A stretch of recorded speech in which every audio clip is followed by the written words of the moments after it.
तो भाई ये जो अल्फा एसएससी की आपकी तूफानी सीरीज है ना, ये ऐसे ही खत्म नहीं होगी, ठीक है।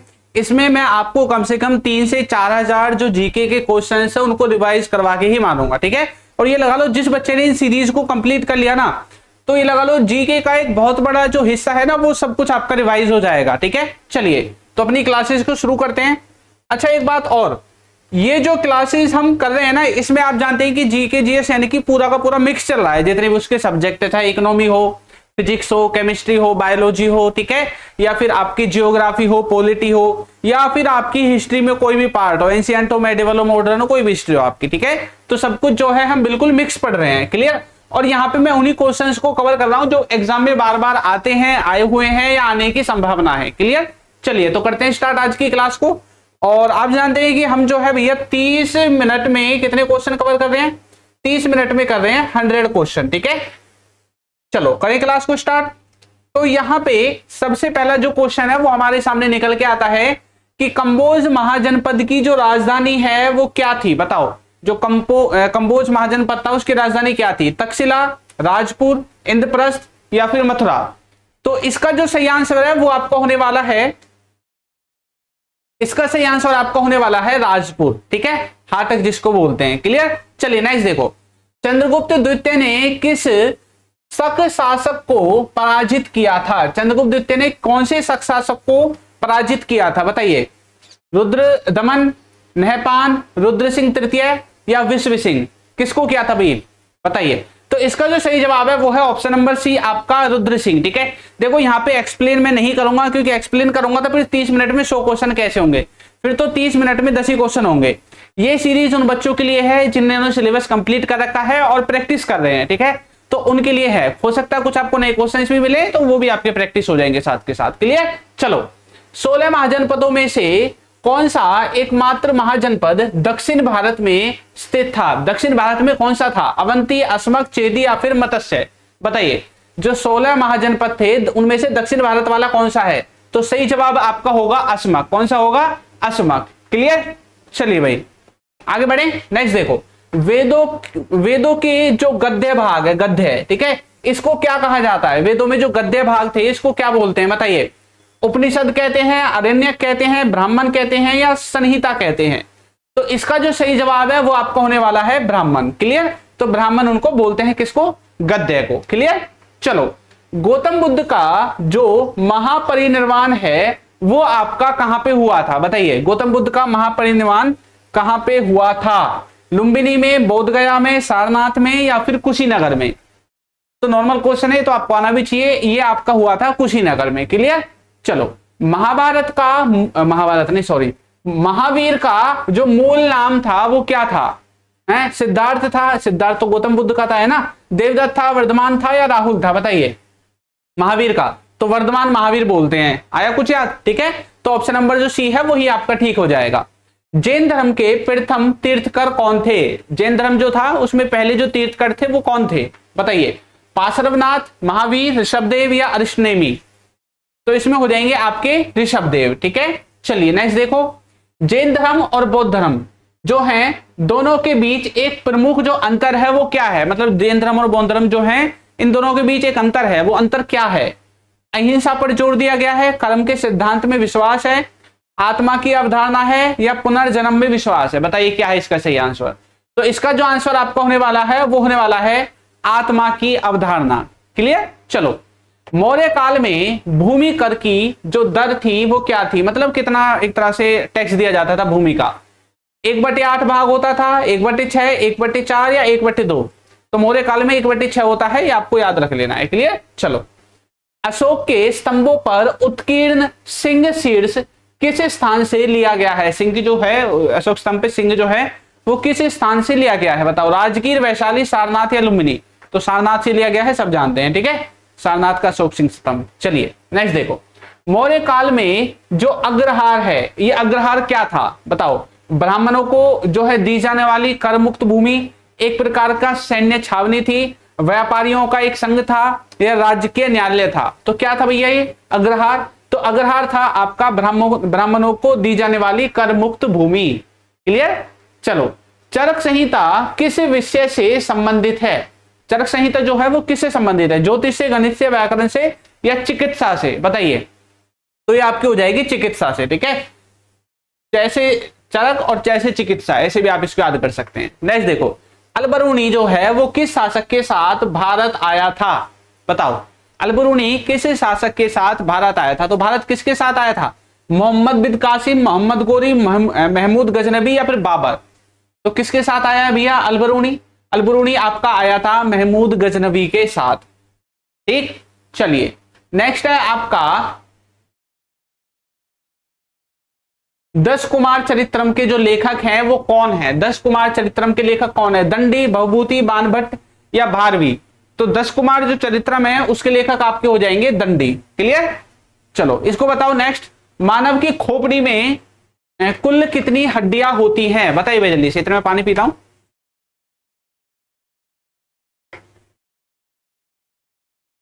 मानव की जो खोपड़ी है इसमें कितनी हड्डियां होती हैं? 20, 22, 24 या 28? तो खोपड़ी में कितनी हड्डी होंगी भैया? आपकी होंगी 22, ठीक है। मानव की खोपड़ी में कितनी होती है? 22। तो हड्डियों से भी क्वेश्चन आते हैं कई बार कि हाथ में कितनी है, पांव में कितनी है ना।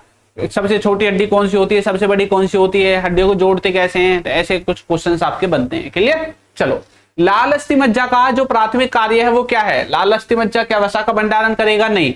रक्त कोशिकाओं का उत्पादन करेगा, कैल्शियम का भंडारण, या फिर हड्डियों को सहारा देगा? तो लाल अस्थि मज्जा क्या करेगा? ये करेगा रक्त कोशिकाओं का जो है उत्पादन करेगा, ठीक है। प्रोडक्शन ऑफ ब्लड सेल्स, ठीक है। क्या करेगा? Production of blood cells. Clear? Next देखो, निम्नलिखित में से कौन एक प्रकार का संयोजी उत्तक है? कनेक्टिव टिश्यू कौन सा है? उपकला उत्तक, तंत्रिका, रक्त या मांसपेशी? तो रक्त भी आपका क्या है? एक कनेक्टिव टिश्यू है, ठीक है। श्वसन के दौरान फेफड़ों में वायु के प्रवेश को क्या कहते हैं? मतलब सांस लेते हैं और सांस छोड़ने को क्या कहते हैं, एक तरह से, है ना। तो जब सांस लेते हैं इनहेल और एक्सहेल आप इसको जानते हैं, ठीक है। तो इन करना सांस को इनहेल हो जाएगा, तो ऑप्शन नंबर बी आपका ठीक हो जाएगा। सांस लेने को इनहेल बोलते हैं। क्लियर? चलो, श्वसन के दौरान जो ऊर्जा का भंडारण है भैया वो कहां पे होता है? जल के अणुओं में, कार्बन डाइऑक्साइड के अणुओं में, एटीपी के फॉस्फेट बंधों में या ग्लूकोज के अणुओं में? बताओ कहां पे होगा? तो इसका जो सही जवाब है वो है एटीपी के फॉस्फेट बंधों में। क्लियर? चलो, नाभिकीय संलयन के लिए आवश्यक अत्यधिक उच्च तापमान कहां प्राप्त होता है? नाभिकीय संलयन के लिए आवश्यक अत्यधिक उच्च तापमान कहां प्राप्त होता है? परमाणु रिएक्टर, सूर्य का कोर, सूर्य का पृथ्वी का कोर और रासायनिक प्रयोगशाला? तो सूर्य का जो कोर है वो सबसे ज्यादा होता है, ठीक है। तो सूर्य का कोर इसका हो जाएगा भैया सही आंसर। क्लियर? चलो, आंसू गैस का रासायनिक नाम क्या है? आंसू जो गैस होती है, आंसू गैस, ठीक है, उसका रासायनिक नाम क्या है? बेंजोफेनोन, क्लोरोएसिटफेनोन, ब्रोमोएसिडफेनोन और एसिटफेनोन? बताओ क्या होगा? अच्छा देखो, यहाँ पे 3 ऑप्शंस में ये एसिटफेनोन, एसिटफेनोन, एसिटफेनोन आ रहा है। इसका मतलब इनमें से ही कोई एक है, ठीक है। तो इसका जो सही जवाब है वो हो जाएगा क्लोरोएसिटफेनोन को ही क्या बोलते हैं? आंसू गैस बोलते हैं। कौन सी गैस? आंसू गैस। इससे आंसू निकल आते भैया, ठीक है। चलो, सहसंयोजी बंध जिसको आप कोवेलेंट बॉन्ड के नाम से जानते हैं, किसके द्वारा बनता है? इलेक्ट्रॉनों का पूर्ण स्थानांतरण, प्रोटोनों का साझाकरण, इलेक्ट्रॉनों का साझाकरण या न्यूट्रॉनों का स्थानांतरण? बताइए। Transfer of neutrons, sharing of electrons, sharing of protons और कंप्लीट ट्रांसफर ऑफ इलेक्ट्रॉन्स? तो किसके द्वारा होगा? ये होगा ऑप्शन नंबर सी, इलेक्ट्रॉनों का साझाकरण, ठीक है, शेयरिंग ऑफ इलेक्ट्रॉन्स। पानी की जो कठोरता को दूर करने के लिए किसका उपयोग किया जाता है? ये शायद पीछे की क्लास में भी आया था और ये क्वेश्चन बहुत इंपॉर्टेंट है, बार बार घूमता रहता है भैया, ठीक है। क्लियर? चलो, तो बताओ, पानी की स्थायी कठोरता को दूर करने के लिए किसका उपयोग किया जाता था? और मैंने शायद इसको आपको दिया भी था करने के लिए, है ना। लास्ट क्लास में शायद बोला था कि इसको आपको मुझे बताना है, ठीक है। तो किसका होता है? वाशिंग सोडा का इस्तेमाल होता है। चलो, न्यूट्रॉन की जो खोज है वो किसने की है? न्यूट्रॉन की खोज किसने की है? इलेक्ट्रॉन, प्रोटॉन, न्यूट्रॉन होते हैं ना, तो किसने की है? रदरफोर्ड ने की है, जे थॉमसन ने, जेम्स चैडविक ने या नेल्स बोहर ने? बताओ किसने की है न्यूट्रॉन की खोज? तो ये आपकी की है जेम्स चैडविक ने, ठीक है। चलिए, आवर्त सारणी में अक्रिय गैसें किस समूह में स्थित है? अक्रिय जो गैसें हैं वो कौन से समूह में जो है भैया रखी गई हैं? नोबल गैसेस कहां पे हैं आपकी पीरियोडिक टेबल में? बताओ भाई जल्दी से बताओ। समूह 1 में, 18 में, 17 में या 2 में? किस में रखी गई हैं? तो सही जवाब आपका हो जाएगा समूह 18 में। ठीक है, 18 में आपकी कौन सी गैसें हैं? आपकी गैसें हैं नोबल गैसें। क्लियर, याद रखना ये बात। अच्छा देखो, आवर्त सारणी आपको याद भी होनी चाहिए भाई। ठीक है, अगर आपने आवर्त सारणी याद नहीं कर रखी है तो उसको याद जरूर कर लो। ठीक है, ये है इसका फॉर्मेट। ठीक है, हाइड्रोजन होता है, हीलियम होता है। ठीक है, तो इसको याद कर लेना आप ढंग से अच्छे से। क्लियर, चलो मेंडलीव अच्छा चलो नेक्स्ट देखो, जो कपड़े धोने का सोडा होता है, वॉशिंग सोडा, उसका रासायनिक नाम क्या है? बताओ, रासायनिक नाम क्या है उसका? Sodium bicarbonate, sodium carbonate, sodium sulphate या सोडियम नाइट्रेट? कपड़े धोने का सोडा है, उसका नाम क्या है? उसका नाम है सोडियम कार्बोनेट। क्या है? Sodium carbonate. यदि उपभोक्ता मूल्य सूचकांक यानी कि सीपीआई में वृद्धि होती है तो इसका क्या असर पड़ेगा? सीपीआई अगर इंक्रीज होता है तो जीवन यापन की लागत घट रही है, खुदरा स्तर पर वस्तुओं और सेवाओं की कीमतें बढ़ रही हैं, या थोक स्तर पर जो कीमतें हैं वो गिर रही हैं, या सरकार ने सब्सिडी बढ़ाई है। क्या हुआ है भाई बताओ? तो सही आंसर हो जाएगा ऑप्शन नंबर बी। क्लियर, चलो आगे आओ। भारत में जो श्वेत क्रांति है वो किस उत्पादन से संबंधित है? अंडे, मछली, दूध या कपास? बताओ, श्वेत क्रांति किससे संबंधित है? तो श्वेत यानी सफेद, सफेद क्या होता है? दूध, तो दूध से संबंधित आपकी हो जाएगी। क्लियर, चलो। प्रच्छन्न बेरोजगारी जो है वो क्या होती है? इसका मतलब क्या है? जब लोग काम करने के इच्छुक हों लेकिन उन्हें काम ना मिले, जब किसी काम को करने के लिए जितने लोगों की आवश्यकता है उससे अधिक लोग मिल जाएं, जब श्रमिक अपनी दक्षता से यानी कि क्षमता से कम काम कर रहे हों, जब एक नौकरी से दूसरी नौकरी में जाने के दौरान की जो बेरोजगारी है वो हो। बताओ क्या होती है? प्रच्छन्न बेरोजगारी। बेरोजगारी के भी टाइप्स होते हैं। ठीक है, ये याद कर लेने आपको। चलो, तो ऑप्शन नंबर जो बी है वो हो जाएगा। ठीक है, यानी कि जब जितने की आवश्यकता है उतने से ज्यादा काम पे लगे हुए हैं। ठीक है, तब बनती है। वर्तमान में भारत में थोक मूल्य सूचकांक यानी कि WPI, ठीक है, होलसेल प्राइस जो इंडेक्स है, इसमें इसका जो वर्ष आधार है वो क्या है? 2004, 5, 11, 12, 14 या 16? तो 11, 12 इसका आधार है। ये बहुत पूछा जाता है, क्वेश्चन याद रखना है आपको। ठीक है, चलो। भारत में पर्यटन के विकास के लिए किस प्रकार के बुनियादी ढांचे का सबसे महत्वपूर्ण है? किसका होना महत्वपूर्ण है सबसे ज्यादा? बताओ, भारत के पर्यटन विकास के लिए केवल हवाई अड्डे, अच्छी सड़कें, आवास और स्वच्छता सुविधाएं, केवल रेल नेटवर्क या शॉपिंग मॉल? नहीं, ये तो नहीं है। ये बी, ऑप्शन नंबर बी होना चाहिए। सही है ना? तो ऑप्शन नंबर बी ही आपका ठीक हो जाएगा। ठीक है भाई, चलो आगे आओ। भारतीय रिजर्व बैंक का कौन सा कार्य वित्तीय समावेश को बढ़ाता है? Which function of the reserve bank of India promotes financial inclusion? बताइए। नोट जारी करना, सभी के लिए बैंकिंग सेवाओं तक पहुंच सुनिश्चित करना, सरकार का बैंकर होना, या फिर बैंकों का पर्यवेक्षण करना? बताओ क्या होगा सही जवाब इसका? क्या होगा बताइए? तो इसका जो सही जवाब है वो होगा ऑप्शन नंबर बी। ठीक है, सभी के लिए बैंकिंग सुविधा सुनिश्चित करना। आरबीआई का काम क्या है? बाकी बैंकों को रेगुलेट करता है, बैंकों का बैंक कहा जाता है ना, और सुनिश्चित करता है कि सभी को बैंक की सुविधाएं मिले। क्लियर, चलो। मृदा प्रदूषण का मुख्य कारण क्या है? मृदा यानी कि धरती पे जो रेत है उसके प्रदूषण का मुख्य कारण क्या है? अत्यधिक वृक्षारोपण, रासायनिक उर्वरकों और कीटनाशकों का अत्यधिक उपयोग। देखो, बहुत ज्यादा वृक्ष का रोपण करोगे, ठीक है, तो कोई दिक्कत ही नहीं होगी, वो एक अच्छी बात है। जल का संचय करेंगे, इससे कोई दिक्कत नहीं है। जैविक खेती, देखो रासायनिक जो उर्वरक हैं उनका सबसे ज्यादा उपयोग हो रहा है आजकल, है ना, और कीटनाशकों का भी। ठीक है, तो यही आपका जो है सही आंसर हो जाएगा। क्लियर, चलो नेक्स्ट देखो। पीने के पानी को कीटाणु रहित करने के लिए आमतौर पर किस रसायन का प्रयोग किया जाता है? जो पीने का पानी है ना, उसको स्वच्छ बनाने के लिए कि उसमें कोई भी कीटाणु ना हो, तो किसका उपयोग करेंगे बताओ? सल्फर, क्लोरीन, नाइट्रोजन या हीलियम? तो ये तो सबको पता है क्लोरीन का करना चाहिए, और जो पुराने टाइम में जो कुएं से पानी लेके आते थे उसमें भी क्लोरीन की गोली डालते थे, अगर आपको पता हो तो। ठीक है, चलो। अमल वर्षा का ऐतिहासिक स्मारकों पर क्या प्रभाव पड़ता है? ऐतिहासिक स्मारक हैं, ठीक है, जैसे कोई भी है, ताजमहल है, ठीक है, और इंडिया गेट है, लाल किला है, जो भी है पुराने जमाने की बनी हुई, उससे क्या फर्क पड़ेगा अम्लीय वर्षा का? उनकी चमक बढ़ेगी, संरचना मजबूत करेगी, उनकी सतह का क्षरण और मलिनीकरण होगा, या उन पर वनस्पति उगने लगती हैं? बताओ क्या होगा सही जवाब? बताओ क्या होगा? एग्जाम लेवल क्वेश्चन है ये, ठीक है, बताओ। तो इसका जो सही जवाब है वो है उनकी जो सतह है उनका क्षरण हो जाएगा और मलिनीकरण उसका हो जाएगा। ठीक है, क्लियर, चलो। सौर ऊर्जा प्रणाली में इन्वर्टर का क्या प्रयोग होता है? भाई ऊपर से सोलर पैनल हम लगाते हैं इन्वर्टर के साथ, तो उसमें जो इन्वर्टर को लगा रहे हैं इसका मतलब क्या है, इन्वर्टर काम क्या कर रहा है, सौर ऊर्जा को स्टोर करेगा, स्टोर तो बैटरी करती है ना। जो डीसी है डायरेक्ट करंट उसको एसी में यानी कि अल्टरनेटिंग करंट में बदलेगा। सौर पैनलों को साफ करना या सूर्य के प्रकाश की तीव्रता को मापना, तो ये तो नहीं होगा है ना, ये भी नहीं होगा, ठीक है, ये भी नहीं होगा है, तो डीसी वाला हो जाएगा, ठीक है। डीसी को क्या करेगा, एसी में कन्वर्ट करेगा, ठीक है। चलो, ध्रुव तारा किस दिशा को इंगित करता है, यानी कि कौन सी दिशा में निकलता है एक तरह से, पूर्व पश्चिम उत्तर दक्षिण, बताओ। तो नॉर्मल क्वेश्चन उत्तर दिशा को करेगा, ठीक है, उत्तर दिशा में ध्रुव तारा दिखता है। चेन्नई बंदरगाह किस प्रकार का बंदरगाह है, प्राकृतिक, नदीय, कृत्रिम या ज्वारीय, तो चेन्नई आपका कृत्रिम बंदरगाह है, क्लियर। चलो, थार मरुस्थल में किस प्रकार की कृषि मुख्य रूप से की जाती है, धान की, बागवानी, शुष्क कृषि या फिर चाय और कॉफी की खेती, बताओ। थार मरुस्थल में किस प्रकार की जो है कृषि की जाती है, ऑप्शन ए, बी, सी या डी। तो सही जवाब जो कौन सा होने वाला है बताइए भाई, आपको जो सही जवाब है इसमें वो हो जाएगा ऑप्शन नंबर सी, ठीक है, शुष्क भूमि कृषि, क्लियर, बाजरा, ज्वार वगैरह।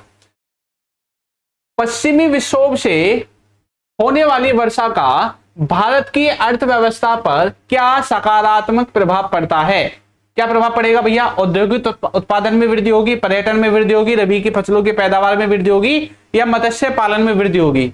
पश्चिमी विक्षोभ से होने वाली जो वर्षा उससे क्या फर्क पड़ेगा, तो रबी की जो फसलें हैं उनकी पैदावार में क्या हो जाएगी, वृद्धि हो जाएगी, क्लियर। चलो, जादूगोड़ा यूरेनियम खदान जो है भारत के किस राज्य में है, जादूगोड़ा, राजस्थान, मेघालय, झारखंड या आंध्र प्रदेश, बताओ किस में है। तो ये आपकी हो जाएगी झारखंड में, किसमें, झारखंड में। अक्षांश रेखाएं क्या दर्शाती हैं, पूर्व और पश्चिम की स्थिति, उत्तर दक्षिण की स्थिति, ऊंचाई या गहराई, तो अक्षांश रेखाएं क्या दिखाएंगी, उत्तर दक्षिण स्थिति। प्रायद्वीपीय नदियों की मुख्य विशेषता क्या है, प्रायद्वीपीय जो नदियां हैं उनकी मुख्य विशेषता क्या है, ये 12मासी होती हैं, हिमालय की नदियों से लंबी नदी होती हैं, केवल वर्षा पर निर्भर करती हैं या केवल पूर्व की ओर बहती हैं, बताओ क्या होगा प्रायद्वीपीय नदियों की मुख्य विशेषता। तो इनकी विशेषता है कि ये केवल वर्षा पर क्या करती हैं, निर्भर करती हैं, ठीक है, ज्यादातर। ब्रह्मपुत्र नदी भारत की किस राज्य से प्रवेश करती है, पश्चिम बंगाल, असम, अरुणाचल प्रदेश या सिक्किम, तो ये करेगी अरुणाचल प्रदेश से, क्लियर। चलो, तारों के एक समूह को जो एक पहचानने योग्य पैटर्न बनाता है उसके क्या कहते हैं, मतलब तारे हैं वो एक ऐसा पैटर्न सा बना रहे हैं तो उसको क्या बोल रहे हैं, नेबुला, आकाशगंगा, नक्षत्र या ब्लैक होल, तो इसको बोलेंगे नक्षत्र, ठीक है, ब्लैक होल अलग चीज है। मोहम्मद बिन तुगलक ने किस धातु के सांकेतिक सिक्के चलाए थे, तो तांबे और पीतल के चलाए थे, क्लियर, सोना चांदी के, लोहे के नहीं चलाए थे। तुगलक वंश का संस्थापक कौन है, मोहम्मद बिन तुगलक, गयासुद्दीन तुगलक, फिरोजशाह तुगलक या नसरुद्दीन महमूद शाह, बताओ।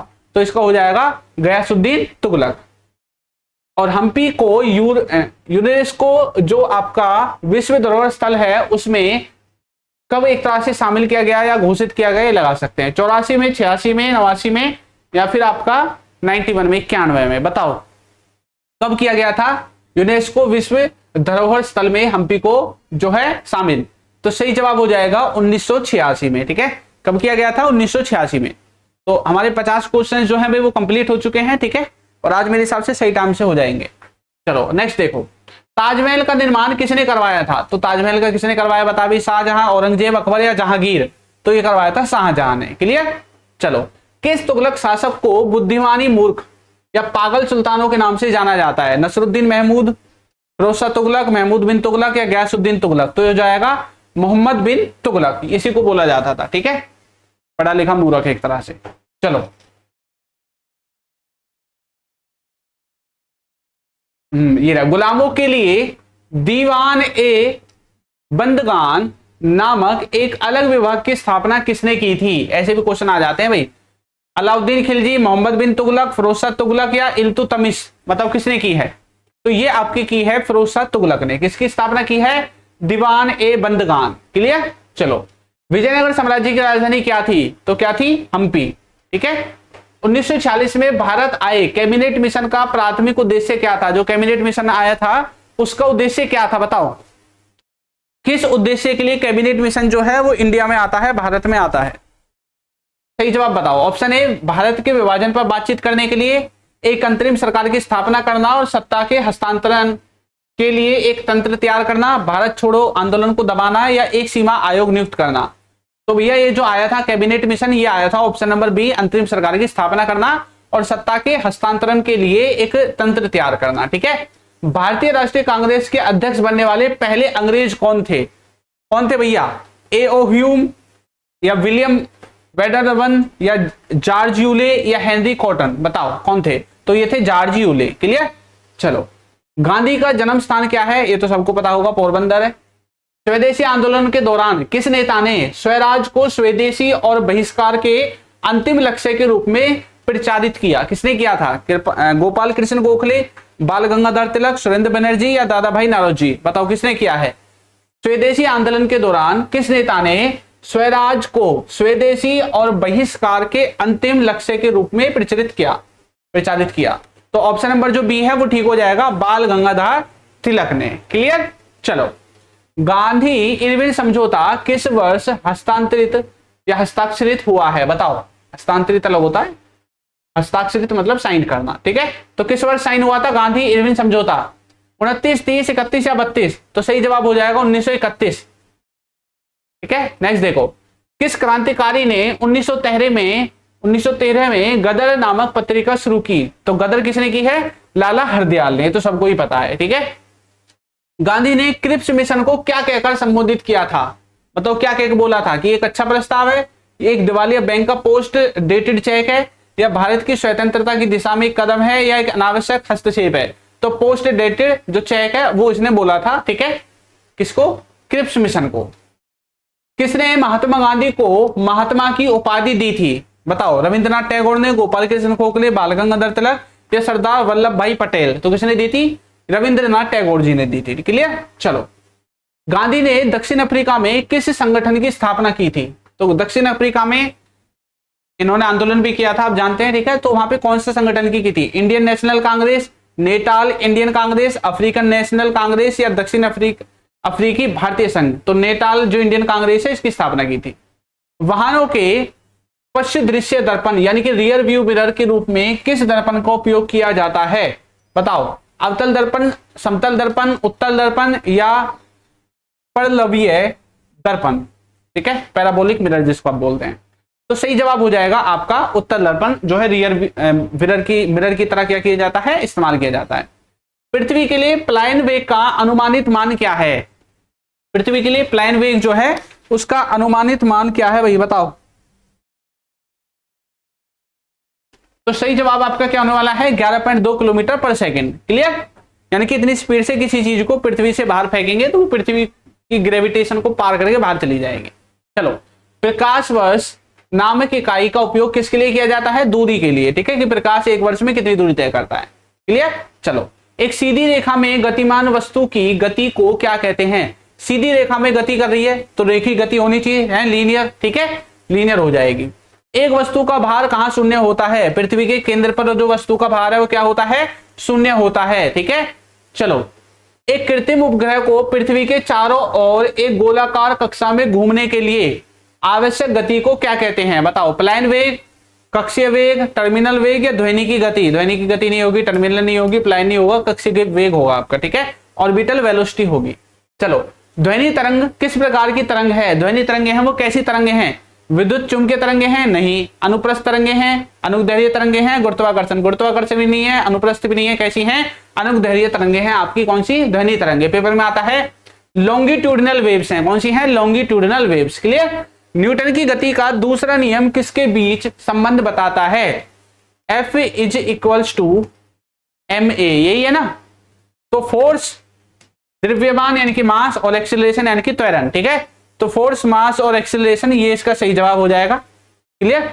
चलो, यही सही जवाब है। नेक्स्ट देखो, भारत के संविधान की प्रस्तावना हम भारत के लोग, ये शब्द लिखा हुआ है ना उसमें, से शुरू होती है। इसका अर्थ क्या है? हम भारत के लोग से शुरू होता है। ठीक है, तो संविधान का निर्माण संसद द्वारा किया गया है, संविधान का निर्माण भारत की जनता द्वारा किया गया है, संविधान का निर्माण राष्ट्रपति द्वारा किया गया है, संविधान का निर्माण सर्वोच्च न्यायालय द्वारा किया गया है। नहीं ये, ना ही ये, ना ही ये। ठीक है, क्योंकि हम भारत के लोग यानी कि हम भारत की जनता। ठीक है, एक तरह से यही आपका सही आंसर हो जाएगा। दल बदल विरोधी कानून 10वीं अनुसूची किस वर्ष भारतीय संविधान में जोड़ी गई थी? 1976, 1922, 1985 या 2003? बताओ कब जोड़ी गई थी? तो सही जवाब हो जाएगा 1985 में। ठीक है, चलिए, राज्य के नीति निर्देशक तत्व जो है आपके, उनका वर्णन भारतीय संविधान के किस अनुच्छेद में है? 12 से 35 है। देखो 12 से 35 तो नहीं है, बताओ किसका है 12 से 35 है? 52 से 62 भी नहीं, ये भी नहीं, तो 36 से 51 आपका हो जाएगा। क्लियर? चलो, मौलिक अधिकारों के प्रवर्तक के लिए सर्वोच्च न्यायालय में जाने का अधिकार कब निलंबित किया जा सकता है? मौलिक अधिकारों के प्रवर्तन के लिए, ठीक है, बताओ। कभी नहीं, केवल आपातकाल की घोषणा के दौरान, संसद के कानून द्वारा, या राष्ट्रपति के विवेक पर ये डिपेंड करेगा। तो ये किया जाएगा आपातकाल के दौरान। ठीक है, चलो, आपातकाल के दौरान क्या होगा? जो हमारे फंडामेंटल राइट्स हैं, मौलिक अधिकार हैं, वो सस्पेंड भी हो सकते हैं, ये बात ध्यान रखनी है आपको। ठीक है, चलो, राज्य के नीति निर्देशक जो सिद्धांत हैं, ठीक है, एक तरह से ये क्या है? वाद योग्य हैं, यानी कि न्यायालय द्वारा प्रवर्तनीय है, गैर वाद योग्य हैं, केवल मौलिक अधिकारों के साथ वाद योग्य हैं, उपरोक्त में से कोई नहीं। तो देखो, जो राज्य के नीति निर्देशक सिद्धांत या तत्व जिनको बोलते हैं, इनको भैया उसमें सुप्रीम कोर्ट में आप ये नहीं बोल सकते, मतलब इसको चैलेंज नहीं कर सकते एक तरह से। ठीक है, कभी सोच रहे हो कि भाई अगर चैलेंज करोगे तो सरकार कैसे चलेगी? तो क्या है, ये गैर वाद योग्य है, चेंज नहीं, मतलब चैलेंजेबल नहीं है, नॉन जस्टिएबल है। ठीक है, चैलेंज नहीं किया जा सकता। क्या धन विधेयक के संबंध में संयुक्त बैठक बुलाई जा सकती है? बताओ, ऑप्शन ए, बी, सी या डी? हाँ, पढ़ लो भाई खुद ही है, मेरा तो बोल बोल के गला दुखने लगा। ठीक है, बताओ, यदि हाँ, यदि राज्यसभा ने इसे अस्वीकार कर दिया है। ऑप्शन नंबर बी है हाँ, यदि लोकसभा अध्यक्ष अनुमति दे। ऑप्शन सी, नहीं, धन विधेयक के लिए संयुक्त बैठक का कोई प्रावधान नहीं है। हाँ, यदि राष्ट्रपति आवश्यक समझे। तो क्या होगा भाई, बताओ? तो सही आंसर है आपको ऑप्शन नंबर सी। ठीक है, चलो, परम आदेश रिट किसके खिलाफ जारी नहीं की जा सकती? सार्वजनिक निगम, निचली अदालतें, राष्ट्रपति या राज्यपाल, राज्य के राज्यपाल के लिए, या सरकार के विभाग के लिए? तो ये हो जाएगी राष्ट्रपति और राज्यपाल के लिए जो परमादेश है। ठीक है, ये वाली जो रिट है ये इनके लिए जारी नहीं की जा सकती है। नेक्स्ट है आपका 11वीं अनुसूची में पंचायती राज से संबंधित कितने विषय हैं? पंचायती राज से कितने संबंधित विषय हैं? 18, 29, 32 या 35? तो आपके हो जाएंगे 29। ठीक है, पंचायती राज से कितने संबंधित हैं? 29 जो विषय हैं वो आपके संबंधित हैं। क्लियर? चलो, नेक्स्ट देखो, ध्वनि प्रदूषण का मानव स्वास्थ्य पर क्या प्रभाव पड़ सकता है? भाई ध्वनि प्रदूषण होगा तो हमें क्या प्रभाव पड़ेगा हमारे मनुष्य के स्वास्थ्य पर, शरीर पर? तो क्या पड़ेगा? त्वचा रोग हो जाएगा, दृष्टि रोग, पाचन संबंधी या उच्च रक्तचाप। देखो, त्वचा रोग नहीं हो सकता, दृष्टि नहीं हो सकती, पाचन नहीं हो सकता, ब्लड प्रेशर हाई हो सकता है। ठीक है, या बहरापन भी हो सकता है। भाई ध्वनि से तो यही हो सकता है। कौन सी प्राकृतिक घटना ध्रुवीय क्षेत्र में ओजोन रिक्तीकरण को अस्थायी रूप से बढ़ा सकती है? बताओ। एलिनो, एलिनो तो आने वाला है, सुना है हमने, है ना, 2026 में। ज्वालामुखी विस्फोट, सौर तूफान या ध्रुवीय संताप, मंडलीय बादल? तो क्या होगा इसका, बताओ? इसका हो जाएगा आपका ऑप्शन नंबर डी। ठीक है, चलिए नेक्स्ट देखो, निम्नलिखित में से कौन सा रेगिस्तान ऑस्ट्रेलिया में स्थित नहीं है? ऑस्ट्रेलिया में कौन सा नहीं है इसमें से? Great Sandy Desert, Gibson Desert, Simpson Desert या नामिब डेजर्ट? बताओ कौन सा है जो ऑस्ट्रेलिया में स्थित नहीं है? ये भैया वर्ल्ड जियोग्राफी का क्वेश्चन है और ऐसे क्वेश्चन देखने को मिल जाते हैं कभी कभी, इसलिए मैंने इसको ऐड कर दिया है। ठीक है, तो मुझे पता है आपको नहीं पता होगा, ये है नामीब रेगिस्तान। जल संरक्षण के लिए 3R जो सिद्धांत है वो क्या है? पेपर में बार बार आता है ये, रीयूज, रिड्यूस, रीयूज या रिसाइकल, या restore, rebuild, revive, regulate, research या रिपोर्ट, रेन, रिवर या रिजर्वियर? देखो, जल संरक्षण के लिए क्या है बताओ, बती क्या कर सकते हैं? इनमें से किसका उपयोग करके जल संरक्षण का जो सिद्धांत है 3R वो बन सकता है? तो ऑप्शन नंबर ए ही हो जाएगा। ठीक है, चलो, ग्रीन हाउस गैस क्या होती है? वे गैसें जो पौधों की वृद्धि के लिए आवश्यक हैं, वे गैसें जो पृथ्वी के वायुमंडल में ऊष्मा को रोकती हैं, वे गैसें जो ओजोन परत का निर्माण करती हैं, वे गैसें जो वायु प्रदूषण का कारण बनती हैं। तो क्या होगा भैया? ग्रीन हाउस गैस, ये हो जाएंगी ऑप्शन नंबर बी। ठीक है, और ऊष्मा को रोकेंगी। पीने के पानी में फ्लोराइड की जो आपकी अत्यधिक मात्रा से कौन सा रोग हो सकता है? बताओ, टाइफाइड, हैजा, फ्लोरोसिस या मलेरिया? तो ऑप्शन नंबर सी हो जाएगा फ्लोरोसिस। ठीक है, फ्लोराइड से कौन सा हो जाएगा? फ्लोरोसिस हो जाएगा, मैच कर रहा है। बजट घाटा, बजट डेफिसिट जिसको बोलते हैं, ठीक है, वो क्या है? कुल प्राप्ति में से कुल व्यय घटाना, यानी कि टोटल रिसिप्ट में से टोटल एक्सपेंडिचर घटाना, रेवेन्यू रिसिप्ट में से रेवेन्यू एक्सपेंडिचर घटाना, कैपिटल रिसिप्ट में से कैपिटल एक्सपेंडिचर घटाना, फिक्सल डेफिसिट में से इंटरेस्ट पेमेंट्स को घटा देना। तो क्या होगा, घाटा कब होगा भाई बताओ, कब होगा घाटा? तो ऑप्शन नंबर ए ठीक हो जाएगा आपका, टोटल रिसिप्ट में से टोटल एक्सपेंडिचर घटा देना। क्लियर? चलो, भारत में गरीबी के मुख्य कारणों में से क्या है? जनसंख्या ज्यादा हो रही है भैया, यही है सबसे ज्यादा। ठीक है, चलो, प्रभावी राजस्व घाटा इफेक्टिव रेवेन्यू डेफिसिट क्या है? बताओ भाई, इसको खुद करो, जल्दी बताओ। मैं सिर्फ ये बताऊंगा ए है, बी है या सी है, इतना बड़ा नहीं पढ़ा जाएगा मुझसे दोबारा। बताओ क्या है प्रभावी राजस्व घाटा, इफेक्टिव रेवेन्यू डेफिसिट। देख लो, थोड़ा सा रोक के स्क्रीन को पढ़ लो। ठीक है, इसका जो सही जवाब है वो है ऑप्शन नंबर ए। नेक्स्ट देखो, रंगीन कांच बनाने के लिए कांच के मिश्रण में क्या मिलाया जाता है? भाई रंगीन कांच बनाएंगे तो क्या मिलाएंगे? कार्बनिक रंग, धातु ऑक्साइड, प्लास्टिक के कण या वनस्पति रंग। बताओ क्या बनाएंगे? रंगीन कांच बनाने के लिए इस्तेमाल करेंगे धातु ऑक्साइड का। क्लियर? साबुनीकरण की प्रक्रिया में ग्लिसरॉल के साथ क्या उप उत्पाद बनता है? साबुनीकरण में ग्लिसरॉल के साथ क्या बनेगा? सोडियम क्लोराइड, साबुन, पोटेशियम क्लोराइड या अल्कोहल। बताओ क्या बनेगा? तो आपका बनेगा साबुन। प्राकृतिक गैस का मुख्य घटक क्या है? Ethane, methane, propane, butane. बताओ क्या है? तो मीथेन हो जाएगा। क्लियर? एक सुपरनोवा क्या है? सुपरनोवा क्या है? एक नया तारा बनना, मतलब एक नया तारा बनना है, या तारे का प्रचंड विस्फोट। एक धूमकेतु का नाम है, एक प्रकार की आकाशगंगा। आकाशगंगा तो नहीं है, तो क्या हो जाएगा? विस्फोट हो जाएगा। ठीक है, सुपरनोवा हो जाता है, इनकी कोई तारा विस्फोट हो रहा है उसको सुपरनोवा बोल देते हैं। देशांतर का मुख्य कार्य क्या है? जलवायु का निर्धारण, स्थान का उत्तर दक्षिण निर्धारण, समय का निर्धारण या तापमान का निर्धारण। तो देशांतर जो रेखाएं हैं उनका मुख्य कार्य है समय का निर्धारण। क्लियर? चलो, किस फसल को हरा सोना भी कहा जाता है और यह मुख्य रूप से खरीफ फसल है? हरा सोना किसको बोलेंगे? अफीम, बांस, कॉफी या चाय। तो किसको बोलेंगे भैया? बांस को बोलेंगे। क्लियर? हरा हरा होता है ना जब काटते हैं। ठीक है, निम्नलिखित में से कौन सी जायद फसल का उदाहरण है? जायद फसल कौन सी है बताओ? गेहूं, कपास, तरबूज या फिर सरसों। एक रबी की फसल होती है, एक खरीफ की होती है, एक जायद फसल होती है, आपको याद कर लेनी है। क्लियर?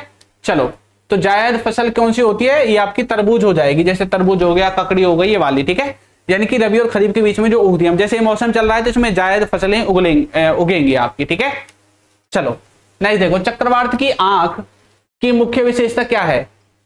बताओ क्या है? बहुत तेज हवाएं और भारी वर्षा, निम्न वायुमंडलीय दाब का क्षेत्र, शांत और स्पष्ट मौसम का क्षेत्र, उच्च ज्वार और तूफानी लहरें। चक्रवात की आंख, तो ये हो जाएगा शांत और स्पष्ट मौसम का क्षेत्र। सुंदरवन डेल्टा मुख्य रूप से भारत के किस राज्य और पड़ोसी देश के बीच फैला हुआ है? ओडिशा और म्यांमार, गुजरात, पाकिस्तान, पश्चिम बंगाल, बांग्लादेश, तमिलनाडु और श्रीलंका। बताओ कहां पे फैला हुआ है सुंदरबन डेल्टा? तो ये फैला हुआ है भैया पश्चिम बंगाल और बांग्लादेश। क्लियर? पाक जल डमरू मध्य जो है भारत के किस देश को अलग करता है? श्रीलंका को अलग करेगा। क्लियर? चलो, भारत के कितने केंद्र शासित प्रदेश चीन के साथ अपनी सीमा साझा करते हैं? 0, 1, 2 या 3। तो कितने करेंगे भैया? 1 करेगा बस। ठीक है, भारत के कितने पड़ोसी देश हैं जिनके साथ वह स्थलीय सीमा साझा करता है? तो 7 के साथ करता है। कितने? 7 के। क्वेश्चन नंबर जो 100 है हमारे कंप्लीट हो गए हैं आज की क्लास के। क्लियर? चलो, तो कल की क्लास में जो टॉपिक आज हमने पढ़ लिया है, ठीक है, अब इनको हमने 3-4 बार रिवाइज कर लिया है, पीछे की क्लासेज में भी इन्हीं टॉपिक से मैंने क्वेश्चंस लिए थे। कल की क्लास में मैं कोशिश करूंगा कि इनसे कम क्वेश्चन हो और जो टॉपिक अभी तक टच नहीं हुए हैं उनसे आपके क्वेश्चंस को जो है लेके आऊं। क्लियर? चलिए, तो मिलेंगे भाई नई क्लास में। ठीक है, ज्यादा टाइम नहीं हुआ है, 33 मिनट हुए हैं बस अभी तक, देख लो चेक करके। ठीक है, बाकी 2-3 मिनट तो बात करने में भी निकल जाते हैं। चलिए मिलेंगे नई क्लास में, तब तक के लिए टाटा बाय बाय।